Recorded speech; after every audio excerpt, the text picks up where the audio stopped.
Good morning. Well, I say good morning and maybe morning where you are. It might not be. I'm just thankful to be with you wherever you are, whatever time it is, whether you're watching now or later.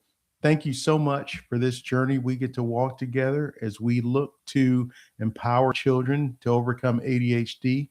Mainly, we're focused on anyone who can benefit from these videos. We specify from a developmental perspective children 12 and under, and you can adapt with your wisdom to children who may be, or youth who may be a little bit older, or even if you're looking at some of the practical wisdom from the videos to apply to yourself in your own journey.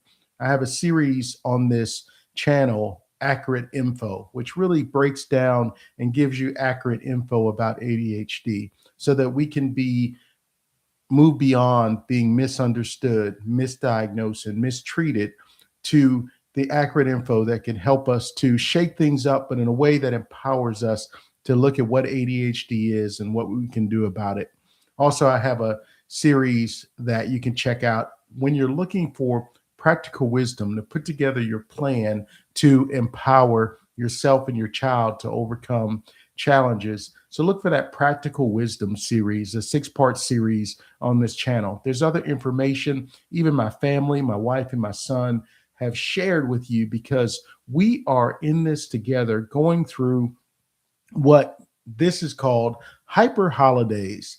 We're going to talk about holidays or times out of school where we get an opportunity to be with our kids and family and they are out of school. I already said that. So let me just repeat that today. The thing about it is sometimes we can look at these times with a sense of peace. Other times we can look at these times with a sense of pressure. Where are you when you think about holiday times? The holiday time, excuse me, pardon me for that. The holiday time that you're in or the holiday time that you just got out of. And while you're thinking of that, let me take a drink of water here. Thanks, I'm human and something's going on with my throat and my voice today, but this is not going to stop us from communicating about the opportunity you have to move into peace internally, to move into responding instead of reacting. And we're going to talk about these things because I believe in your ability to do that. We can face holiday times, and sometimes we can look forward to it. Family times, we can look forward to spending time with our kids, maybe relaxing a little bit. Other times we can look at it and say, man, I feel fresh. I tried to mix the words frustration and pressure. So fresher, I feel fresher, but not fresher as in clean, but more so as in I feel stressed. I feel worried. I feel exasperated. I have all these what ifs. What if my family is getting on to me about what's happening with my child? What if my child is running around and screaming and doing all these different things? What if they won't go to bed? What if? And these things can fill us with a lot of pressure. Here's what I want to encourage us to do. The first thing, there's 3 things we're going to focus on today. And the first 2 have to do with you. Yes, I rhymed. It's on time. So sublime. The first 2 have to do with you. The first thing I want to encourage you to do is to accept your feelings, whatever they might be. When you feel thankfulness, when you feel peace, accept that, enjoy that. When you feel frustration, when you feel pressure, when you feel like maybe you're thankful that your child is going to be spending part of the holiday time or a lot of it with someone else. It's okay. Accept your feelings. When you feel like you might be walking into a buzzsaw and you might feel sometimes like you're not sure if you want this holiday time or this time away from school, that's okay because that's how you feel. That's not indicative of your character, who you are as a person, or what you can do about it. So, whatever your feelings are, accept your feelings and realize that we can be thankful. If we have difficult feelings, though, that doesn't make you a monster, doesn't make you a bad person.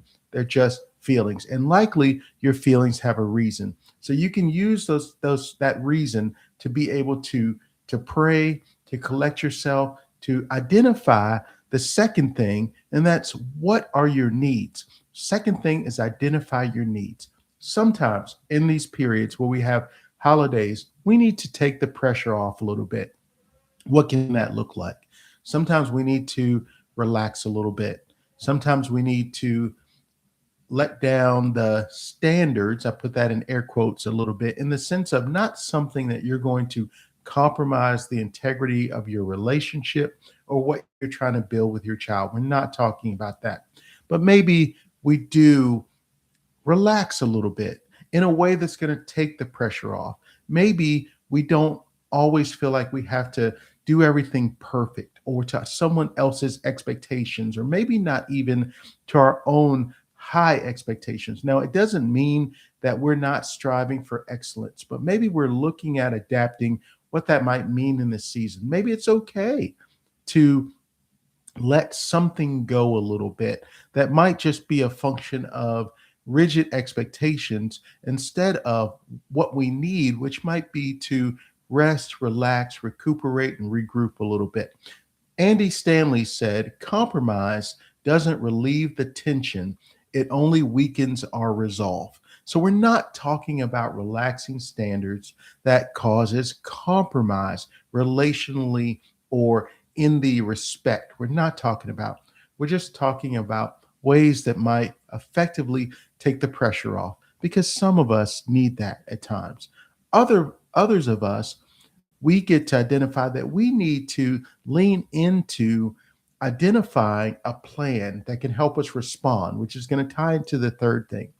We get to take an opportunity to look at, what can I do to understand my child better, and what I can do to be on a path and continue on a path of empowering them to overcome the challenges.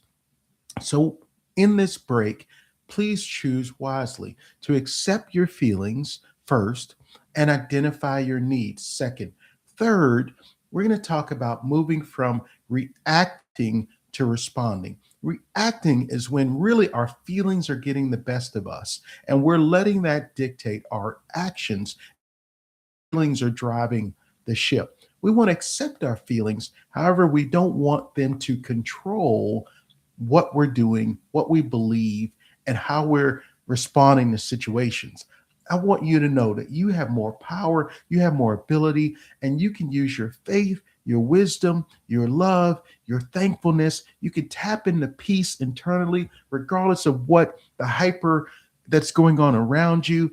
And you can choose to respond accordingly because you have that power. You may not feel it, but you do. What can you do?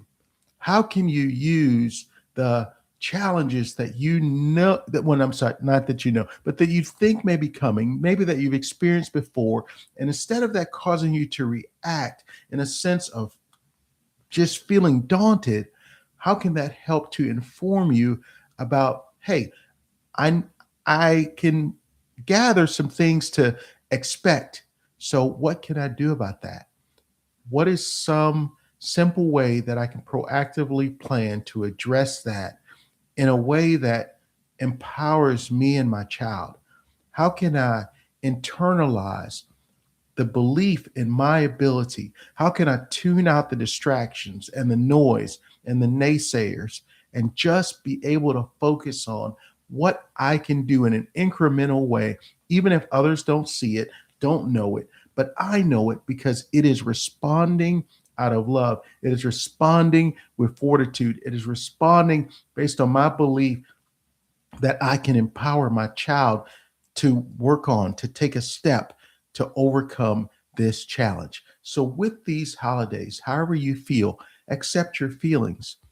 What do you need? Please take a moment to identify what you need through all the hustle and bustle. And third, what can you do practically? What is something specific, simple, empowering that you can do to move from reacting to responding? You can do this. Take this opportunity with thankfulness in this season to realize that you are more capable than you know. And your child has more ability than this world would tell them that they have.